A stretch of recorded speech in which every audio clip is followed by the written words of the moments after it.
Si Wildan terbata-bata nanya, loh. Kok Pak Ustadz udah di sini? Ya Pak Ustadz bilang lah dari tadi juga saya di sini sama Ustadz Saif lagi ngobrol.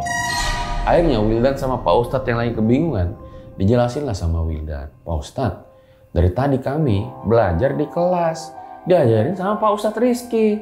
Kok bisa-bisanya Pak Ustadz Rizky di sini lagi ngobrol sama Pak Ustadz Saif? Wildan yakin banget itu sosok Ustadz Saif karena dia bilang, lah kamu mau kemana nak? Bahkan si Wildan tuh tangannya kayak ditarik sama Ustadz Saif dan dia ngerasa tangannya itu dingin banget. Di situ dia juga bilang kalau dulunya itu pesantren masih hutan lebat. Nah hingga akhirnya ada yang babat alasnya lalu dijadikan perkebunan dan juga ada pesantren di dalamnya. Banyak cerita yang beredar waktu di babat alas itu banyak jin yang tidak menerima karena tadinya di situ tempat istana jin.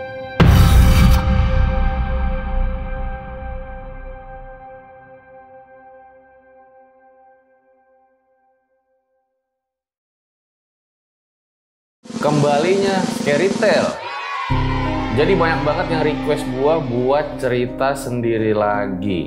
Karena katanya lebih seru, lebih menegangkan. Dan masalahnya banyak juga yang ngirim cerita ke gua itu nggak pengen diundang jadi narasumber. Tapi supaya gua ceritain kisah dari mereka. Nah kalau menurut kalian nanti Scary Tale diupload jadi rutin, enaknya diupload seminggu berapa kali? Coba komen di bawah. Nah ada yang komen seminggu 5 kali, boleh. Tapi nanti membership YouTube aja ya.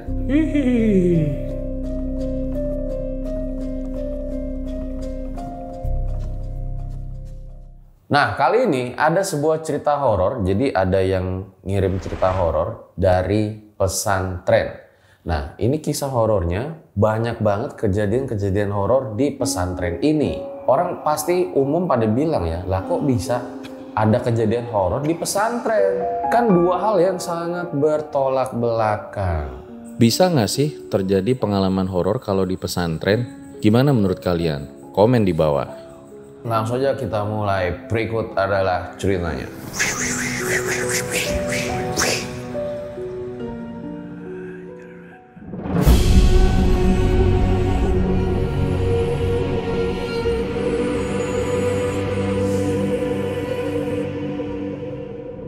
Cerita ini dialamin sama seorang yang namanya Wildan.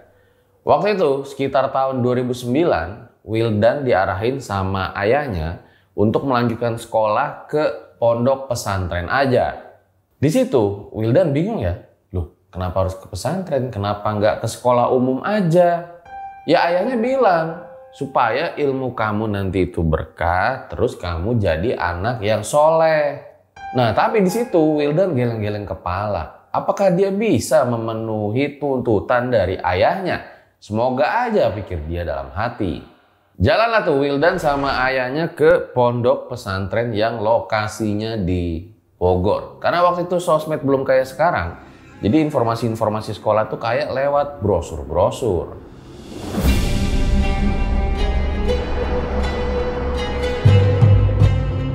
Sampailah mereka di pesantren untuk survei. Nah, ketika masuk, mereka harus melewati jalan persawahan dan melewati perkebunan sawit. Pondok ini terlihat seperti bangunan lama, cukup terawat. Luasnya itu besar banget, sekitar 2 hektar. Di sini adem karena di dalamnya tuh ada taman dan perkebunan rumah yang dikelola oleh ustadz yang tinggal di sini. Berkeliling tuh Wildan di sana. Perasaannya campur aduk ketika melihat anak-anak pondok di sana biasanya pakai peci, sarungan, dan ngaji. Wildan yang emang udah terbiasa sekolah formal takut nih nggak kuat dan ngerasa nggak cocok berada di sini. Nah ayahnya Wildan ngeliat ke anaknya nih, anak gue kayak galau apa gimana gitu. Langsunglah dipegang pundaknya dan ayahnya bilang, tenang aja Wildan, kamu pasti bisa beradaptasi di sini. Ayah percaya sama kamu. Wildan yang mendengar itu kayak dapat wejangan nih dari sang ayah ya. Lalu agak naiklah percaya dirinya dan dia mulai berkeliling-keliling sendirian di pesantren itu. Nah tapi Pak Ustadznya ada yang datang tuh, Pak Ustadz Saif. Jadilah Wildan gak keliling sendirian tapi dia ditemenin sama Pak Ustadz dan ayahnya untuk muter-muter ke pondok. Ustadz Saif masih muda di situ mereka ngobrol-ngobrol. Nah, Wildan lihatlah tuh kelasnya, terus juga tamannya. Nah, setelah keliling-keliling capek, mereka pun memutuskan untuk duduk-duduk di kantin. Nah, ketika Ustadz Saif sama ayahnya lagi ngobrol, di situ Wildan ngelihat ke arah dapur. Jadi tuh kayak ada jejak di tanah, manusia kerdil tuh kecil banget gitu loh jejaknya. Nah, Wildan tuh bisa lihat jelas banget karena dia ngelihat sosoknya itu baru habis nginjek-nginjek tanah itu, jadi bekasnya masih ketara banget. Nah, pas si Wildan itu buka setengah pintu dapur biar makin jelas, disitulah dia lihat ada si sosok manusia kerdil itu lagi melotot lihat ke arah Wildan. Sosok ini seperti hanya pakai kain lusuh doang buat menutupi tubuhnya. Wajahnya juga terlihat berumur tua. Manusia kerdil ini entah kenapa kayak marah ngelihat ada Wildan di situ. Wildan yang panik berusaha buang muka dan seolah nggak melihat apapun saat itu. Ia ketakutan coba narik ayahnya yang lagi asik ngobrol sama Ustadz Saif. Wildan berusaha jelasin kalau dia ngeliat sesuatu dari arah dapur, tapi sayangnya orangnya itu atau makhluknya udah nggak ada. Tapi jejak kakinya masih ada. Ayah Wildan coba lihat jejak kaki ini ya, dan agak bingung juga. Ini jejak kaki apa? Nah, Ustadz Saif yang ada di situ cobalah ngecek kemana arah dari jejak kaki tersebut. Pintu dapur langsung dikunci dan dia langsung membersihkan jejak kaki tersebut. Nah, di situ Ustadz Saif bilang, wah mungkin itu jejak kaki monyet kali yang masih ada di sini. Jadi jejaknya seperti itu. Nah, karena memang udah sore, jadi ayah Wildan sama Wildan udahlah nggak mau memusikkan hal tersebut. Lalu mereka memutuskan untuk pulang ke rumah. Sesampainya di rumah, si Wildan ini kayak ngeles sama orang tuanya lah. Udah kayaknya nggak kuat nih mau mondok. Nanti banyak banget hafalan suratnya dan bahasa Arab. Ayah Wildan sadar kalau anaknya ini tuh sebenarnya cerdas dan harusnya mampu lah melewati hal tersebut. Nah, di situ dia mikir pasti ada sesuatu yang aneh nih yang mengganjal di anaknya. Akhirnya ayah Wildan bilang bahwa pondok pesantren itu tempat yang nyaman, aman, dan tempat mencari ridho Allah Subhanahu wa Ta'ala. Jadi harusnya kamu nggak usah takut berada di sana. Mendengar itu, Wildan menangis dan akhirnya mengangguk setuju. Sampailah di hari H, dia tiba di pesantren.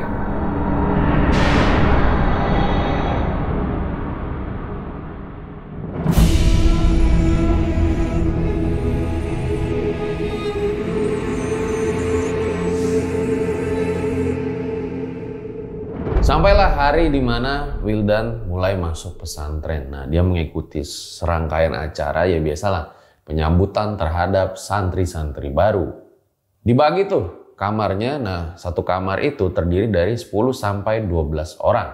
Nah, Wildan kebagian ada di kamar lantai 2. Jadi ini pesantren yang nginep ya guys. Nah, nanti ketika misalnya waktunya liburan baru si Wildan itu pulang ke rumah. Kenalan satu sama lain Wildan sama teman-teman kamarnya terutama. Nah, Wildan untungnya cepet akrab. Malamnya pada mulai cerita lah tuh. Katanya di pondok pesantren ini angker. Jadi ada warlock di situ yang kebetulan akhirnya nyantri juga di sana. Dan dia bilang bahwa di sekitar pondok pesantren ini terkenal dengan istana jin. Hah? Istana jin gimana kata Wildan? Nah, anak itu bilang kalau ya udah terkenal pokoknya dari istana jin itu. Lalu nanti kadang makhluknya suka muncul dalam bentuk-bentuk yang aneh. Wildan yang dengar itu penasaran tapi dia takut juga. Nah, gak lama azan Isya mulai berkumandang.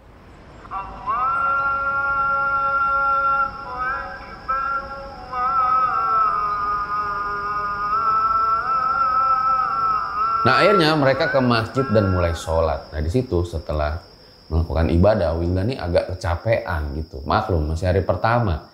Dia coba rebaan lalu pejamin mata. Nah, pas dia buka mata, dia lihat sekitar, lah kok kosong? Padahal kayaknya tadi cuma bentar doang dipejamin mata.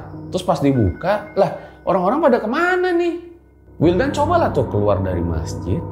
Nah, pas dia lihat keluar masjid, itu juga sepi. Tapi pas dia lihat lagi ke dalam masjid, loh rame, ada orang ngaji dan orang sholat. Wildan sempat panik, ditambah situasi saat itu dingin dan mulai mencekam. Akhirnya dia coba masuk ke masjid lagi. Dan dia kaget lah ketika dia ngelihat tubuhnya itu lagi tertidur. Posisi tidurnya ada kayak di tempat sebelumnya. Dengan penasaran, si Wildan itu lari lagi ngampirin tubuhnya. Dan dia coba-coba masuk ke sana sampai akhirnya terdengar suara anak-anak yang lagi ngobrol dan suara lantunan bacaan Al-Quran. Wildan yang berhasil bangun lagi langsung keringat dingin. Dia benar-benar shock dan gak ngerti ya sebetulnya apa yang terjadi sama dirinya. Akhirnya Wildan sama temen-temennya balik lagi tuh menuju ke kamar. Nah disinilah mereka ketemu sama senior-senior. Senior ini bilang kalau kamarnya si Wildan ini sama temen-temennya harus mulai bulis malam ini. Bulis apa tuh? Ya jadi kayak penjaga atau mereka meronda malam lah di lingkungan pesantren. Dibagilah gilirannya di mana kamar Wildan kali ini kebagian hanya 5 orang aja tuh, termasuk si Wildan. Mereka dikasih tahu sama senior kemana aja tempat yang harus mereka kunjungin karena ini rawan. Rawan tuh dalam artian ada santri suka jahil ngambil makanan di dapur. Terus kadang juga ada suka santri yang ngirim-ngirim surat ke santriwati. Atau bahkan mungkin beberapa kali ditemukan lagi pacaran. Kelilinglah tuh mereka di situ sambil ngobrol-ngobrol. Nah pas lagi ngobrol itu kan mereka lewatin masjid dulu nih. Tiba-tiba si Wildan dengar ada suara ketok-ketok dari jendela dalam masjid. Nah di situ Wildan langsung nyenter ke arah masjid itu kan. Nah di situ dia bilang bahwa lah ini kan nggak ada orang. Karena kondisi di dalam masjid itu udah gelap, ya otomatis dikunci dan nggak ada orang. Temannya Wildan saat itu bilang, udah deh kayaknya kita nggak usah ngecek di sini deh, langsung ke tempat lain aja gitu. Nah mereka semua sepakat, nah sebelum mereka pergi, tiba-tiba jendela tadi tuh yang ada ketok kebuka sendiri.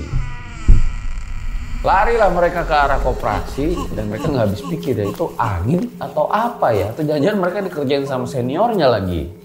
Dan Wildan sempat kepikiran ya, apa tadi dia itu kayak astral projection pas lagi di masjid.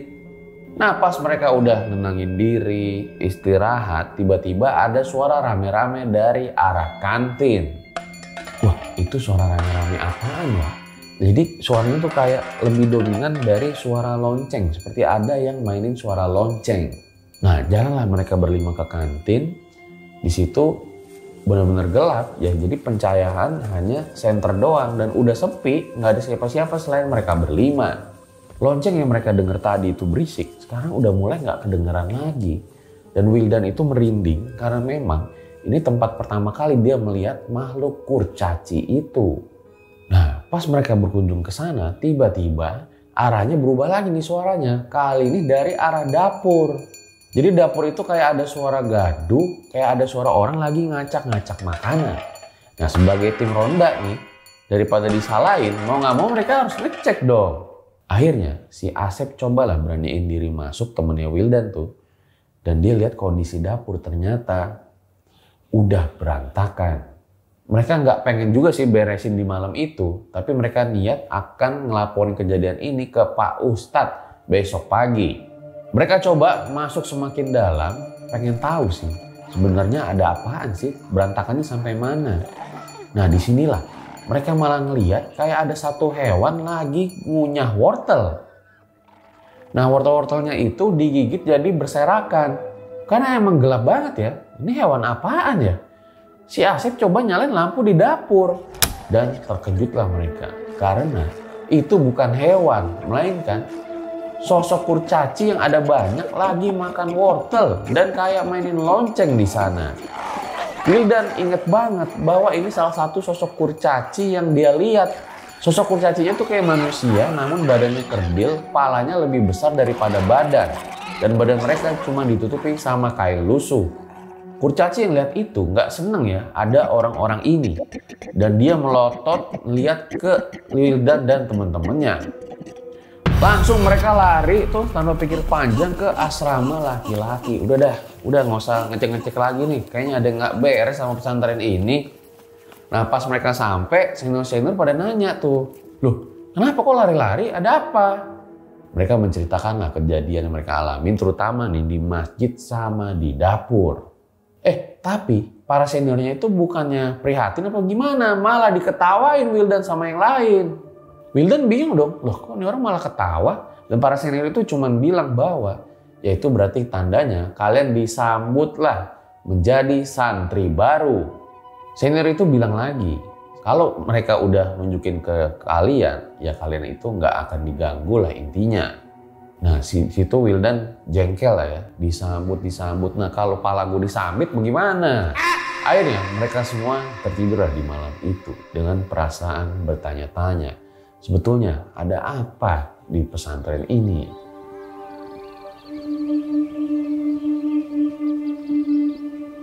Paginya mereka mencoba untuk nggak melaporkan kejadian ini ke Pak Ustadz dulu ya, takutnya kenapa begitu. Nah mereka coba ke kantin lah, di situ akhirnya ngobrol sama ibu-ibu kantin. Nah ternyata ibu-ibu kantinnya cerita, jadi waktu jam 3 pagi pernah kayak lagi ada suara gemuruh di kantin, kayak orang lagi pesta. Nah pas dilihat sama ibu kantin, ternyata itu ada para kurcaci. Nah kurcaci itu kayak lagi pesta dan situasi dapur tuh berantakan banget. Nah karena takut ibu kantinnya kabur. Pas besok paginya dia balik, semuanya udah rapi lagi. Wildan yang mendengar itu semakin bingung ya. Lah ternyata bukan gue doang yang ngalami nih, dan sebetulnya ada apa sih di pesantren ini? Siapa kurcaci-kurcaci itu?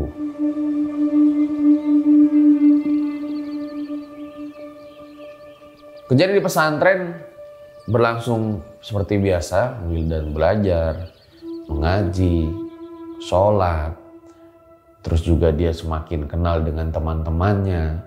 Sampai akhirnya dia ke bagian lagi nih, jadwal bulis. Saat itu dia ke bagian jadwal bulis sama Diki. Nah Diki tuh sebetulnya pengen ikut jadwal bulis akal-akalan doang. Dia pengen ngirim surat ke santriwati yang emang dia suka. Lah ini bagaimana? Tugasnya untuk menghalau itu, tapi yang jaga malah ngelakuin sendiri.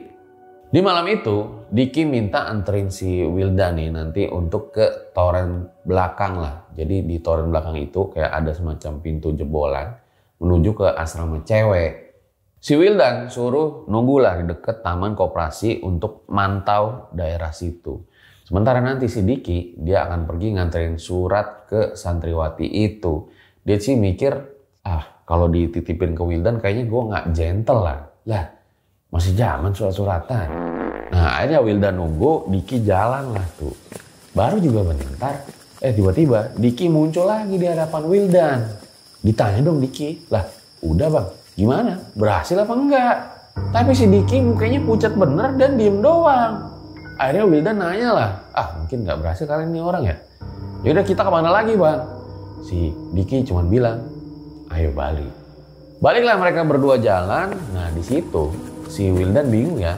Ini bocah kenapa dah? Tadi semangat banget pengen ketemu santriwati ngasih surat. Sekarang kok diem doang. Berubah banget 180 derajat. Sampailah mereka di kamar. Nah di situ akhirnya Diki masuk ke kamar Wildan dan entah kenapa kok dia malah tidur di kasurnya si Wildan. Langsung pakai guling dan bantal. Lalu selimutan. Di situ dia mikir, ini orang lagi bete kali ya, gagal kali sama cewek. Kalau urusan percintaan gagal kan, wah sedih juga lihat teman begitu. Yaudah biarin aja dah. Nah akhirnya Wildan memutuskan untuk pergi ke kamar mandi dahulu. Nah selesai dari kamar mandi, si Wildan tuh kaget karena ada ribut-ribut nih suara santri di luar. Ternyata pas dideketin suara ribut-ribut itu, si Diki lagi rame banget. Wildan nyamperin lah tuh si Diki. Tahu-tahu Diki marah-marah ke Wildan. Lah, lu kemana sih? Kok malah ninggalin gua? Ninggalin gimana bang? Iya tadi gua dikejar sama sosok nenek-nenek. Nenek-nenek gimana? Ya tadi kan gua nungguin elu. Nah terus tiba-tiba lu datang lagi ngajakin balik. Ya gua balik lah ke kamar. Balik ke kamar gimana? Orang gua dari tadi nungguin lu. Nah di situ berdebat tuh. Karena awalnya si Wildan mikir cintanya Diki ini ditolak, jadi dia murung. Jadi si Diki cerita nih versinya. Nah waktu itu ketika dia udah berpisah sama Wildan, dia nunggu cukup lama tuh di toren air. Karena kayaknya si santriwatinya nih rada telatan. Nah pas dia lagi nyender, tiba-tiba tuh kayak ada tangan megang ke pundaknya. Udah seneng lah dia, dikira santriwatinya nih. Ternyata pas dilihat nenek-nenek. Pantes itu tangan keriput. Nah jadi di balik toren itu sosok nenek-neneknya itu badannya membungkuk, wajahnya agak gelap tapi setengah hancur. Larilah di situ si Diki. Nah pas lihat di tempatnya Wildan, orangnya udah kagak ada. Wah bener-bener makan temen nih pikir si Diki. Dia lari lagi menuju ke asrama. Nah jadilah dia marah-marah tuh sama si Wildan. Di sini Wildan bener-bener keringet dingin. Lah terus tadi yang balik sama gue siapa bang? Nah akhirnya coba dah kita ke kamar nih. Kita lihat kan dia tadi tidur di tempat tidur gua dengan selimut, bantal dan guling. Ya udah, si Diki ditantangin makin menjadi-jadi. Nah ketika mereka berdua masuk kamar dan nggak buka selimut itu, ternyata yang ada cuman bantal dan guling. Pertanyaannya, jadi kira-kira apa yang dialamin sama si Wildan malam itu?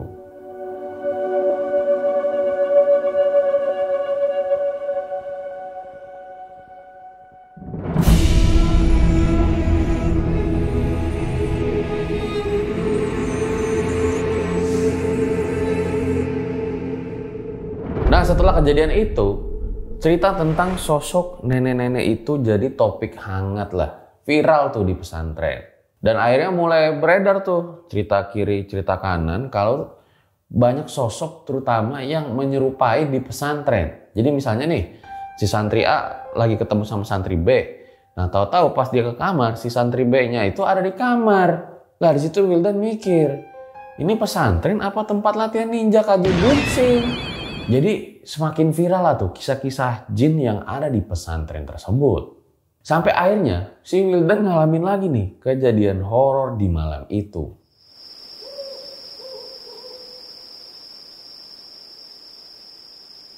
Jadi mendekati waktu ujian, biasanya tuh ada kelas malam di mana santri-santri atau santriwati yang masih remedial itu biasanya dilakukan kelas malam. Biasanya yang jadi langganan remedial itu adalah fikih, terus matematika, dan tafsir.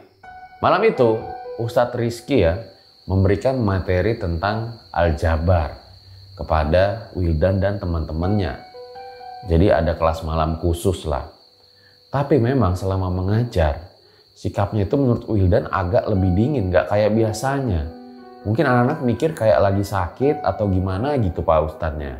Ia menerangkan materi sampai akhirnya dia bilang, aduh spidolnya habis nih. Siapa yang mau ngisi spidol? Wildan akhirnya inisiatif ngangkat tangan. Ustadz Rizky bilang isi spidol bisa di koperasi ya. Tapi kalau udah tutup ke rumah Ustadz Rizky aja yang ada di pekarangan pondok. Ya udah Wildan keluar bawa 3 spidol. Sampai ke koperasi Wildan sendirian. Dan ternyata tutup tuh koperasinya. Akhirnya dia jalan lagi. Nah ketika sampai ke satu tempat yang tadi udah dibilang sama Ustadz Rizky, lah dia lihat di situ ada Ustadz Rizky sama Ustadz Saif lagi ngobrol. Diketok dong pintu rumahnya dan bener aja terkejut lah dia. Ternyata bener Ustadz Saif lagi ngobrol sama Ustadz Rizky. Jatuh lah tuh 3 spidol, si Wildan shock. Ustadz Rizky juga shock. Lah kamu kenapa Wil? Kok mukanya pucat begitu? Si Wildan terbata-bata nanya, loh. Kok Pak Ustadz udah di sini? Ya Pak Ustadz bilang lah dari tadi juga saya di sini sama Ustadz Saif lagi ngobrol. Akhirnya Wildan sama Pak Ustadz yang lagi kebingungan dijelasin lah sama Wildan. Pak Ustadz, dari tadi kami belajar di kelas, diajarin sama Pak Ustadz Rizky. Kok bisa-bisanya Pak Ustadz Rizky di sini lagi ngobrol sama Pak Ustadz Saif? Di sini Ustadz Rizky langsung lihat-lihatan sama Ustadz Saif. Gak ada kelas malam, dari tadi saya lagi ngobrol. Yaudah kita cek aja ke kelas. Lah ini kok udah kayak cerita dosen gaib. Nah sesampainya di sana, santri-santri ternyata lagi ngerjain soal yang mungkin tadi diberikan sama Ustadz Rizky.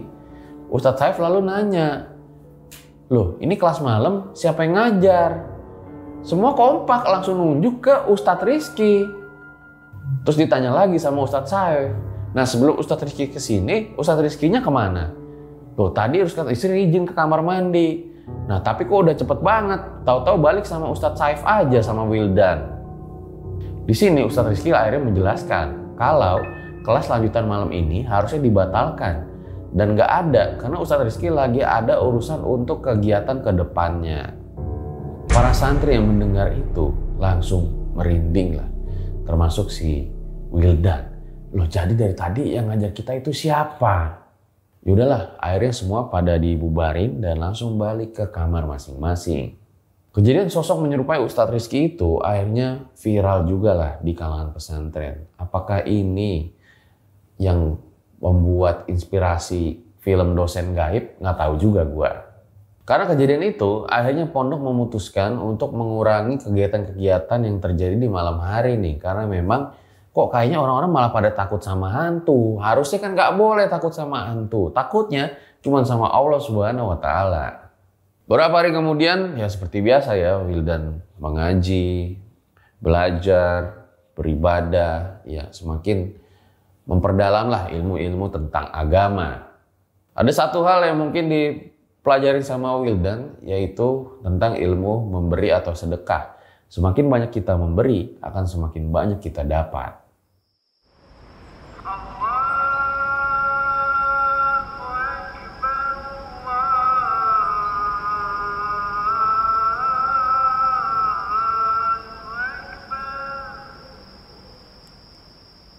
Nah, keesokan harinya, Ustadz Wahyu itu janjian sama Wildan sore hari lah. Jadi di pesantren itu kayak ada taman yang banyak bunganya. Nah, pas si Wildan udah sampai, nggak lama Ustadz Wahyu itu dorong gerobak lah yang isinya pot sama tanah dan pupuk.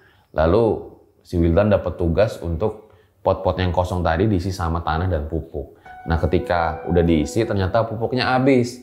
Jadi mau nggak mau si Wildan ini harus ambil di rumahnya Ustadz Wahyu yang nggak jauh dari taman. Nah, jadi di belakangnya itu kayak ada semacam pupuk lah. Nah, jalan di situ Wildan melewati rumah Ustadz Wahyu. Dan pas dia lewat rumah Ustadz Wahyu, lah orangnya ada lagi ngobrol sama salah satu santri. Di situ Wildan keringat dingin dan kayak udah mau pingsan dia. Nah, dia coba lihat kiri, lihat kanan. Lah, Ustadz Wahyu ada dua. Nah, Ustadz Wahyu karena ngeliat Wildan kayak orang linglung, dipanggil lah. Wildan, kenapa kamu? Tapi nggak ada jawaban dari Wildan. Akhirnya santri yang ada di depan Ustadz Wahyu itu disuruh buat manggil si Wildan. Nah, pas santri itu keluar dan jemput si Wahyu, dia bilang, Wildan lu kenapa? Terus si Wildan bilang, itu lu lihat dah, Ustadz Wahyu ada dua. Hah? Ada dua? Santri itu ternyata lihat juga. Loh, kok itu ada Ustadz Wahyu lagi beresin taman? Akhirnya dia nyuruh Wildan masuk ke rumah Ustadz Wahyu. Dan santri ini pengen berdiri di sini ya buat mastiin itu benar Ustadz Wahyu apa bukan. Masuklah si Wildan dan nggak pakai basa-basi, dia langsung jelasin ke Ustadz Wahyu. Ustadz Wahyu bilang nggak mungkin, saya kan belum mulai. Akhirnya mereka samperin itu santri dan langsung si Ustadz Wahyu yang ada di taman kayak semacam lari ke belakang. Nah, ketika mereka bertiga pergi ke taman dan mereka terkejut ya kalau ternyata gerobaknya ada dan bunganya beberapa itu sudah ditata rapi. Mereka bertiga bingung, terutama si Wildan yang ngalamin langsung. Kok bisa kayak begini? Nah, masalahnya zaman dulu itu kan CCTV belum sebanyak sekarang ya. Sayang banget gitu loh. Mungkin kalau di CCTV ceritanya akan lain berbeda. Dengan banyaknya kejadian horor yang dialamin sama si Wildan kayaknya udah nggak kuat lah tinggal di pondok pesantren ini. Dia memutuskan untuk cabut aja. Waktu itu lagi ada kegiatan nonton bersama. Nah, si Wildan niatnya karena emang mau kabur nih. Dia pura-pura lah tuh sakit di kamarnya. Padahal dia ambil uang lalu baju yang ada di lemari. Dan dia siap-siap kabur lah lompat pagar di malam itu. Malam itu perkebunan sawit gelap ya. Nah, Wildan kan nggak bawa senter, nggak bawa apa-apa. Dia jalan aja menyusuri kebun yang gelap. Sambil dia ingat-ingat, nih jalannya bener apa kagak ya? Daripada gue nyasar nanti kan. Nah, ketika di tengah jalan itu, dia bertemu dengan sosok Ustadz Saif. Wildan yakin banget itu sosok Ustadz Saif karena dia bilang, lah kamu mau kemana nak? Bahkan si Wildan tuh tangannya kayak ditarik sama Ustadz Saif dan dia ngerasa tangannya itu dingin banget. Di situ Wildan mikir jangan-jangan ini sosok menyerupai Ustadz Saif. Langsung aja tuh disikut sama dia dan si Wildan kabur, dia lari lalu ketemu pagernya, dia loncat lah tuh pagar. Dia jalan terus setelah perkebunan sawit kan persawahan tuh, melewati sawah yang gelap hingga akhirnya sampailah di jalanan. Nah, di situ ada angkutan umum. Singkat cerita, dia pulang lah tuh naik angkutan umum, lalu naik kereta sampai di rumah ayahnya Wildan. Kaget orang tuanya, lah kamu kok pulang? Nah dia cerita lah bahwa udah gak kuat karena di pesantren itu banyak jin dan makhluk halusnya. Di situ bapaknya bingung, loh kok bisa ada makhluk halus dan jin? Itu kan pesantren, masa jinnya kuat-kuat banget? Ayahnya pun nelpon Ustadz Saif. Dan ternyata bener Ustadz Saif lagi nobar, gak tahu tuh kalau si Wildan itu kabur. Nah Wildan bener kan, dibilang bahwa lah tadi itu Ustadz Saif narik tangan Wildan, itu berarti sosok jinnya. Wildan semenjak saat itu nggak pernah mau balik lagi ke pesantren. Nah ayahnya Wildan ya memaklumi lah kalau anaknya itu takut lah mungkin ya dan tidak sanggup untuk melanjutkan ke pesantren. Ya udah daripada memaksakan sesuatu kan nggak baik juga, pikir ayahnya Wildan. Nah jadi teman ayahnya Wildan itu namanya Kang Dedi. Jadi dia mengenalkan ayahnya Wildan sama Ustadz Saif nih. Karena mendengar si anaknya ini kabur, berapa lama kemudian dia datanglah tuh ke rumahnya Wildan. Di situ dia juga bilang kalau dulunya itu pesantren masih hutan lebat. Nah hingga akhirnya ada yang babat alasnya lalu dijadikan perkebunan dan juga ada pesantren di dalamnya.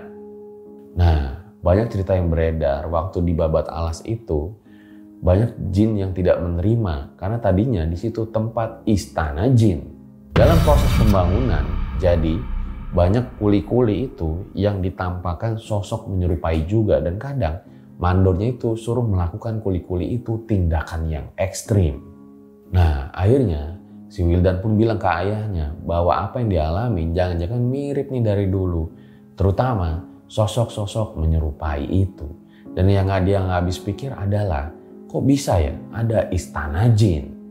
Ya balik lagi ya, namanya kalau misalnya kadang babat alas itu banyak pasti cerita-cerita yang beredar tentang ini istana jin. Terus juga mungkin penunggunya marah karena rumahnya itu dihancurkan atau diusir. Nah ternyata pesantren ini dulu juga merupakan hutan yang lebat lalu dibabatlah hutan tersebut. Tapi balik lagi ya, sosok-sosok menyerupai itu ternyata nggak hanya ada di Indonesia ya. Kalian juga bisa nemuin cerita-cerita ini tuh di luar negeri. Gue sendiri pernah ngeliat sosok menyerupai diri gue. Ada dua. Yang pertama Ariel Noah, yang kedua Jeffrey Nicole. Oke, kita akhiri aja episode kali ini. Gue Fajar Aditya RJ5 undur diri. Ciao.